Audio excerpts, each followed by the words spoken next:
Jai Shri Ram.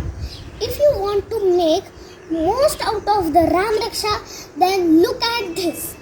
Shiro mera ghava patu bhalam dasharathatmajah कौसल्येयो दृशौ पातु विश्वामित्र प्रिय श्रुति घ्राणं पातु मुखत्राता मुखं सौमित्रिवत्सलः जिह्वा विद्यानिधिः पातु कंठं भरतवन्दितः स्कन्धौ दिव्यायुधः पातु भुजौ भग्नेशकार्मुकः करौ सीतापतिः पातु हृदयं जामदग्नजित् मध्यं पातु खरध्वंसी नाभिं जाम भवदाश्रयः सुग्रीवे शक्कटी पातु सक्तिनी हनुमत प्रभु पूरु रघुत्तम पातु रक्षक कुलविनाशकृत जानुनी सेतुकृत पातु जंघे दशमुखांतकः पादौ विभीषण श्रीत पातु रामोखिलं वपु मे राम प्रोटेक्ट माय होल बॉडी.